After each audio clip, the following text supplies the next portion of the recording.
Bawat issue ninyo araw-araw ay meron kayong feature tungkol sa Glow Herbal. Pwede bang pakikwento mo sa amin kung bakit hindi nawawala itong feature na ito sa inyong newspaper? Una sa lahat ay itong dyaryo namin, talagang hard-hitting ito. Lahat ay katotohanan ang binubunyag namin. Kapag may mga illegal, racket, wala kaming iniilagan.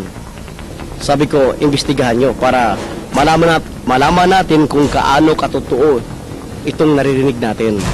So sabi ko, kumuha kayo ng sample. Bumili kayo kung kailangan bumili. Sinabi ng may-ari daw na, sige, walang bayad, subukan nyo muna. Ako mismo nag-try. Parang, mula dito, parang maalay kasi, alam mo, ang media, tayo, ang trabaho natin, buong magdamag. Gabi, buong magdamag. Kasi, panggabi tayo. Kinabukasan, maligo tayo, kahit wala pa tayong tulog, maliligo tayo. So, ang ginawa ko, uminom ako ng 3 times a day. Naramdaman ko na lang na wala lahat ng sakit ko. Malakas na, wala na akong sakit ngayon.